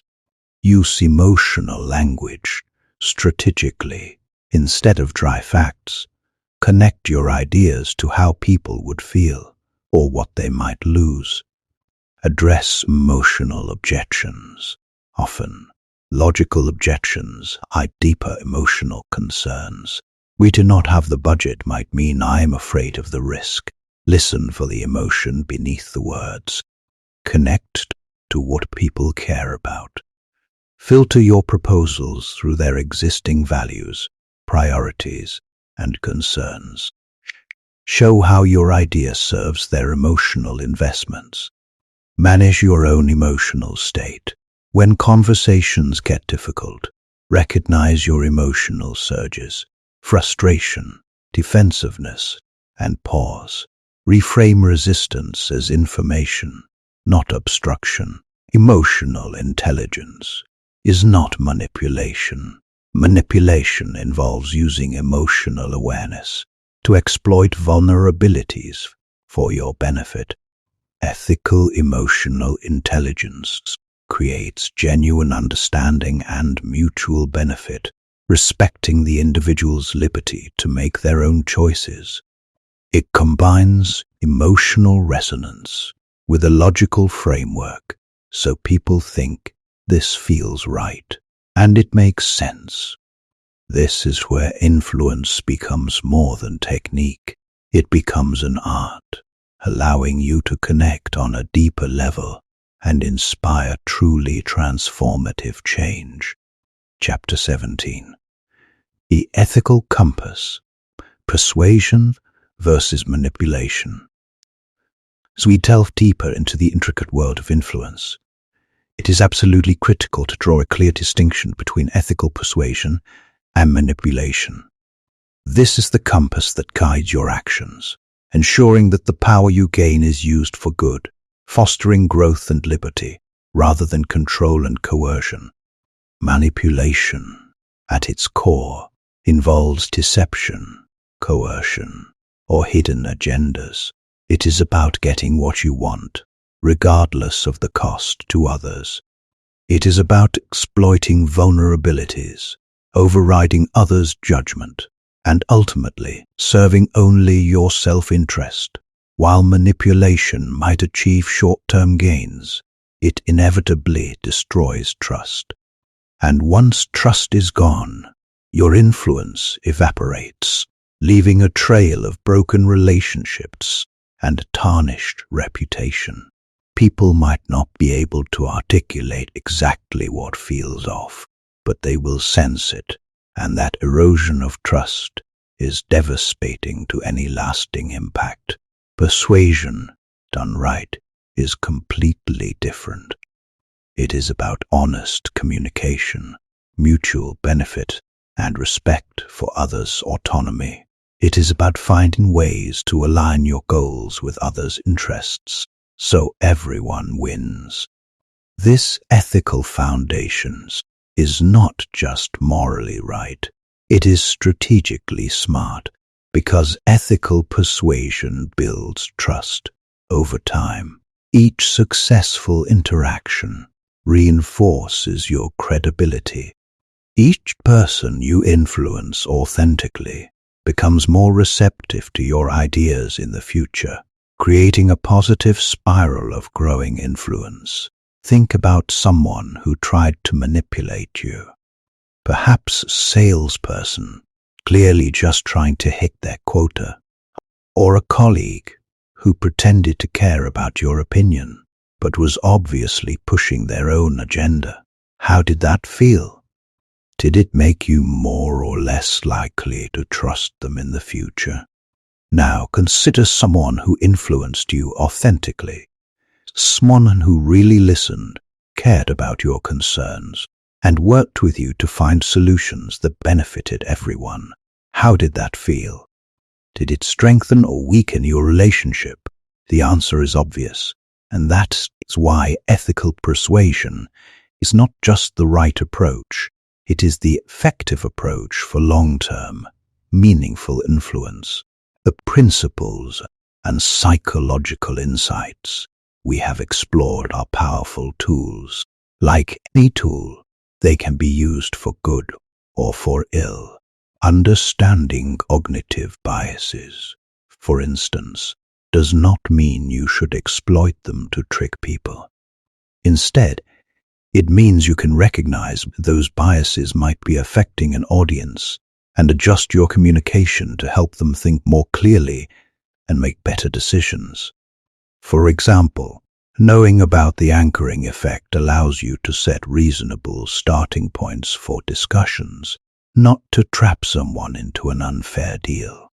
Knowing about confirmation bias allows you to build bridges by finding common ground, rather than digging trenches by directly contradicting deeply held beliefs.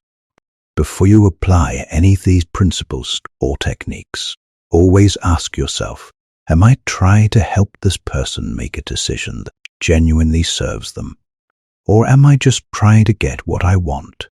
If the answer is the latter, stop. Rethink your approach. Find the genuine alignment between your goals and theirs, or walk away. This commitment to integrity is paramount. Ethical persuasion's about removing friction, making it easier for people to say yes to things that actually serve them. It is not about forcing anyone to agree with you. It is about looking for genuine alignment and seeking to understand others deeply enough that you can find common ground. This collaborative approach removes the adversarial energy that makes people defensive and creates space for authentic dialogue. It allows you to learn from others, even as you influence them, making the entire process more enjoyable and enriching. This ethical lens is not an afterthought in your journey of influence. It is woven into every principle. Your intent shapes the outcome. If your intent is to empower others, to build genuine connections, and to create win-win scenarios, then the tools of influence become instruments of positive change. This is how you uphold the principles of liberty, by empowering others to make informed choices that benefit their lives rather than manipulating them into paths they would not freely choose. Chapter 18. The Path to Mastery, a lifelong journey. So, here we are. You have journeyed through the psychology of influence, built your credibility foundation, developed emotional intelligence, and learned the mechanics of persuasion. But knowledge alone changes nothing. I have met countless people who knew everything about persuasion but could not influence their way out of a paper bag. Why? Because they treated it like a collection of techniques instead of an integrated way of being. Let me tell you what mastery actually looks like. Last month, I watched my friend Maria navigate an impossible situation. Her company was merging with a competitor, and her entire team was about to be restructured. Anxiety was off the charts. People were updating resumes, checking out emotionally, bracing for the worst. Maria called a team meeting. She did not use fancy techniques or manipulative tactics. She just spoke honestly about the uncertainty, acknowledged everyone's fears, and shared her commitment to fighting for them, while being realistic about what she could control. Then she did something unexpected. She asked each person to share one thing they wanted to preserve about their team culture as they moved forward. Not complaints or worries, just what mattered most to them. People opened up. They talked about psychological safety, about learning opportunities, about the friendship they would build. And in that sharing, something shifted. The anxiety did not disappear, but it transformed into collective determination. When the restructuring happened, Maria's team was the only one that stayed largely intact. Why? Because in her conversation with leadership, she could articulate exactly what made her team valuable.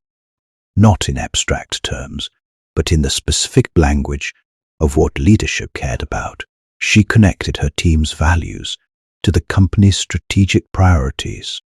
She showed, rather than claimed, their effectiveness. She made it emotionally and logically clear that keeping this team together was the smart move. That is integrated mastery. She was not deploying techniques. She was being credible, emotionally intelligent, and strategically clear, all at once, naturally.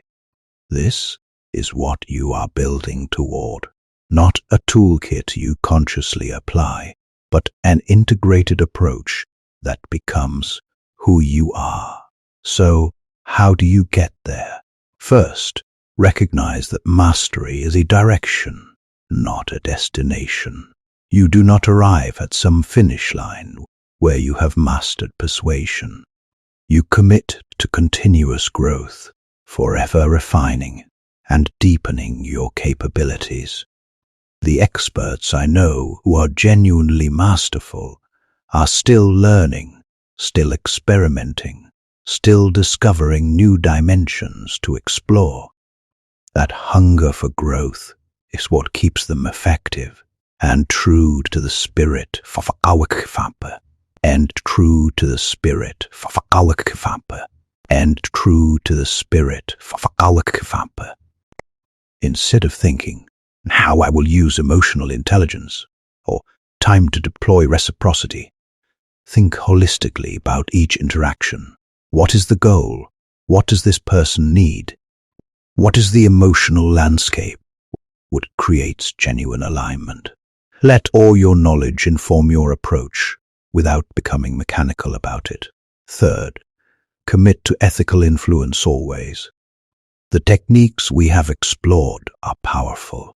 You could absolutely use them manipulatively, but that path leads to hollow victories and corroded relationships. Instead, make this promise to yourself: I will only persuade towards outcomes that genuinely serve everyone involved. I will influence with integrity, even when manipulation would be easier.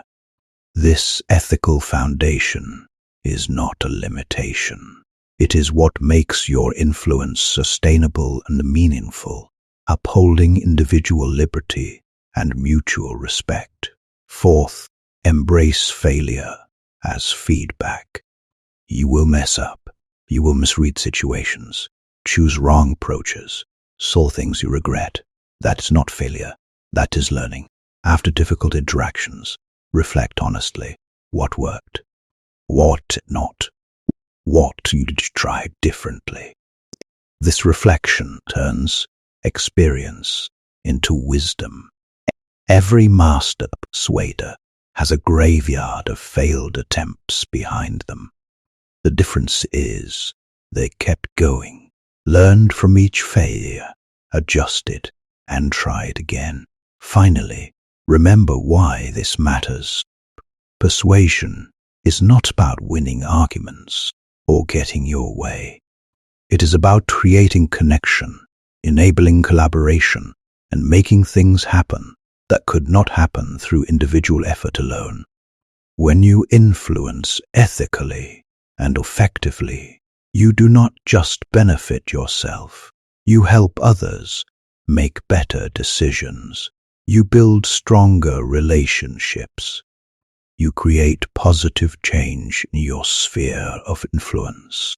That is the real reward. Not just getting what you want, but becoming someone who genuinely helps others while achieving meaningful goals. You have learned powerful principles. Now the work begins, integrating them into who you are through consistent practice and ethical commitment. This journey transforms you. You will notice yourself reading situations more clearly, connecting with people more deeply, and navigating complexity with growing confidence. Your relationships will deepen. Your career will expand. Your impact will grow, not through manipulation, but through genuine mastery of influence. The person you are becoming, more persuasive, more connected, more effective, is already within you. These principles have simply given you the map or bring them forward. So take what you have learned, practice it daily, refine it constantly, and watch as your ability to influence with integrity transforms not just your outcomes, but your entire experience of human connection. Chapter 19. Leaving a legacy of positive influence. At some point, influence stops being about the present moment and starts being about the mark you leave behind. True influence is not just about convincing someone to take action today. It is about planting seeds that will continue to grow long after you are gone. The most powerful influencers do not just change conversations, they change lives. They inspire others to go out and influence even more people, creating a ripple effect that spreads far beyond what they could have done alone. Think about the people who have shaped your life. Maybe it was a teacher who believed in you when you did not believe in yourself, a parent or mentor whose words still echo in your mind years later, or even a stranger whose kindness you never forgot. Those moments did not just impact you in that instant, they became part of who you are. That is the essence of a legacy. Influence that outlives the moment, shaping the future in ways you may never fully see, nurturing the seeds of liberty and growth. Leaving a legacy starts with your daily actions. It is easy to think about legacy in grand terms: books written, companies built, monuments left behind. But legacy is really built in the small choices you make every single day. The way you treat people when no one is watching, the values you live by, even when it is inconvenient, the example you set for your children, friends, co-workers, and community. These daily decisions create the story others will tell about you long after you have moved on. The key is to focus on positive influence. Not all influence is good. History is full of people who left a legacy, fear, anger, or destruction. But you have the power to choose differently. You can decide right now that your influence will build, not break. That your words will inspire, not wound. That your actions will make the world just a little better than it was before. One powerful way to create a lasting legacy is to invest in others. Teach what you know. Share your experiences. Mentor someone who is just starting their journey. When you pour into others, your influence multiplies because they carry your lessons forward. Even if they never mention your name, the impact of your guidance lives on through their success. This is how true leaders create movements, not by being the hero, but by creating more heroes, empowering others to claim their own freedom and purpose. Another part of legacy is integrity. People may forget your accomplishments, but they will never forget how you made them feel and who you were at your core. Were you trustworthy? Did you keep your word? Did you live by the principles you spoke about? When your actions align with your values, you leave behind a model for others to follow. Even in your absence, your example continues to guide them. Do not underestimate the power of small moments.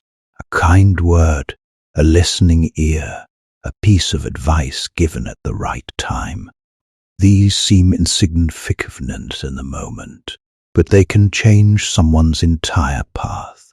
You may never know the full effect of your influence, and that is okay. Influence is not about recognition. It is about impact. As you think about your legacy, ask yourself some powerful questions. How do I want to be remembered? What do I want people to say about me when I am not in the room, or even when I am no longer here? Am I living today in a way that aligns with that vision? These questions bring clarity. They help you make decisions that move you closer to the legacy you want to leave. Remember, time is limited. None of us know how many days we have. That is why it is so important to start building your legacy now, not someday in the future. Every interaction, every conversation, every choice is a chance to shape the story you will leave behind. In the end, influence is not about power or control. It is about service. It is about using your gifts, your voice, and your presence to lift others up. When you focus on serving rather than dominating, your influence becomes timeless. People will remember you not just for what you achieved, but for how you made them feel and how you helped them grow. So live today with the future in mind. Speak words that will echo long after they are spoken. Take actions that will ripple through generations. Build people, not just projects. That is how you leave a legacy of positive influence, one that will continue to shine brightly, even when you are no longer here to see it, embodying the enduring spirit of liberty you championed. Chapter 20. The future of your influence, a call to action. So here we stand, at the culmination of our journey. You have explored the profound art of influence, understanding that it is not a talent, but a skill, meticulously crafted and ethically wielded. You have delved into the core psychological principles that govern human decisions, built a foundation of unwavering credibility, and cultivated emotional intelligence to connect with others on the deepest levels. You have learned to speak with purpose, listen deeply, navigate conflicts, lead without a title, and build a network of mutual growth. You have even understood how to thrive in the complex digital landscape and how to leave a lasting legacy. Influence, as you have learned, is not about titles, positions, or power. It is about the quiet, steady impact you have on the lives of those around you, respecting their individual liberty and fostering their growth. These are not just techniques to persuade others, they are principles for living a life of meaning and significance. Every chapter has given you a piece of the puzzle, revealing how to connect with people's hearts before their minds, how to create value before asking for anything, and how to resolve conflicts in ways that deepen relationships instead of breaking them.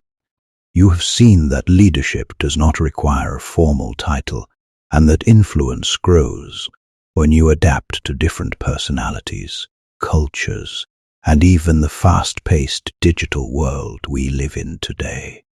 And most importantly, you have learned that the highest form of influence is leaving a legacy, inspiring others to become influencers themselves, to lead lives of purpose and impact. But here is the truth. None of this matters if you do not put it into practice. Influence is built through consistent daily actions. It is the promise you keep when no one is watching. It is the patience you show when it would be easier to explode in anger. It is the courage to stand for what is right, even when it is unpopular. These small choices add up to something extraordinary. Imagine the kind of world we could create if more people used their influence to lift others up instead of tearing them down. It starts with you. Whether you realize it or not, someone is watching you right now. A child, a friend, a coworker, or even a stranger. Your words and actions are shaping their beliefs and decisions in ways you may never see. You already have influence. The crucial question is, how will you use it? As you step forward from this audiobook, challenge yourself to become the kind of person others want to follow, not because you demand it, but because you inspire it. Lead with integrity, speak with clarity, listen with empathy, and above all, serve with a genuine heart. When you do these things, you will not just change a moment, you will change lives. Your journey of influence starts today. Use what you have learned, practice it daily, and watch as your ripple grows. The world needs voices of hope, wisdom, and courage. Be one of those voices. Be the example others can look to, championing the inherent liberty and potential within every individual. And remember, your greatest legacy will not be the words you spoke or the things you built, but the lives you touched and the people you empowered along the way. Now go out and use your influence to make the difference only you can make. Thank you for listening to How to Influence People and Win Them Over from Liberty Audiobook.